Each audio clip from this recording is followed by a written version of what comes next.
Entering week 6 of the fantasy football season, here's a few quarterbacks I would look to add on the waiver wire this week. The first guy is Trevor Lawrence of the Jacksonville Jaguars. So Lawrence, the last 2 weeks here, he's really stepped his game up and looked pretty good here for this Jacksonville team.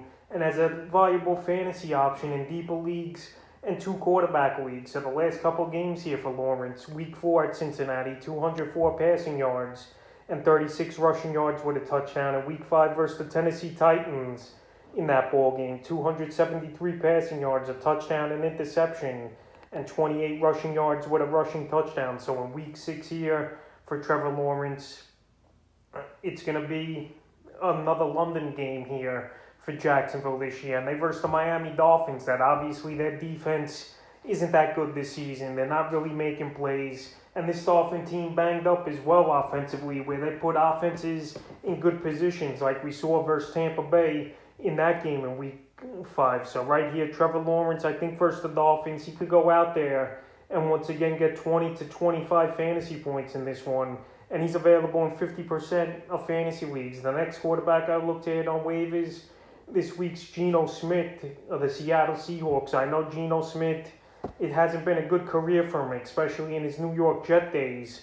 But right here now, he's in an offense, and he looked pretty comfortable in this offense coming in for Russell Wilson, who's going to miss 6 to 8 weeks with a broken finger after having surgery last week. So Geno Smith in week 5 versus the Rams in relief of Wilson, 131 passing yards, a touchdown, interception, and 23 rushing yards. So right here, he still has good weapons, obviously, on this offense with Lockett and DK Metcalf, and hopefully Chris Carson coming back into the mix. And week 6, it's not the greatest of matchups here for Geno Smith at the Pittsburgh Steelers, but right here, he's got the weapons. He's going to have chances to throw the ball. We know he can run the football a little as well, and he's available in 99% of fantasy leagues. So right here, Geno's more of a deeper league ad than obviously your 10 or 12 team leagues, unless you lost Russell Wilson or some other quarterbacks are on by. But this week I would give him an edge just because the type of offense he's in with good weapons. The next quarterback's Ben Roethlisberger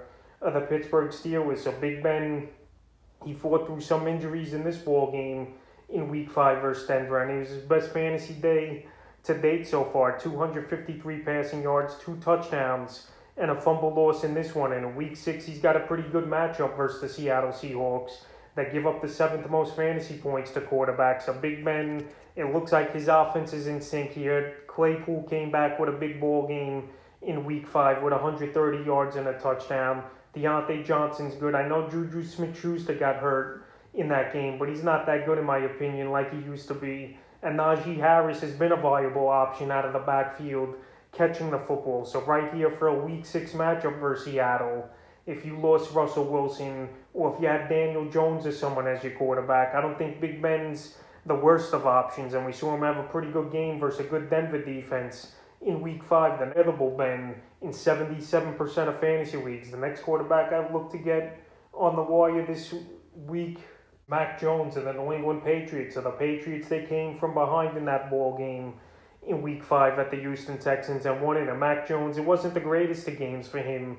231 passing yards, a touchdown and an interception, and 3 yards rushing. So right here in week 6, he's got a pretty good matchup versus the Dallas Cowboys that give up the 6th most fantasy points to quarterbacks. And I know this Cowboy defense, they haven't been totally horrible this season, but the thing is they're creating a lot of turnovers.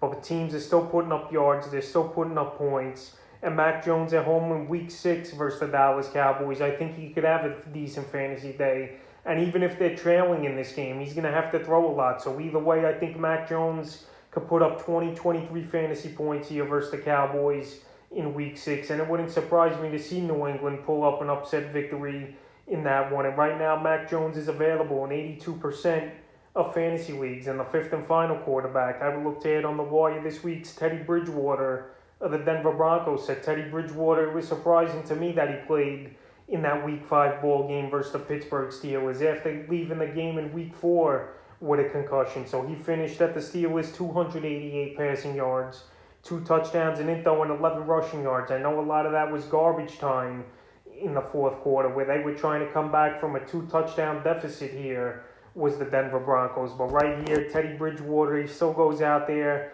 he's still been playing pretty decent this season, where he's had 3 games in the first 5 with 20 or more fantasy points. And week 6 versus the Las Vegas Raiders, I think he could have a decent game. This Raider team, they've cooled off now. Their defense isn't making as many stops as they were early in the season.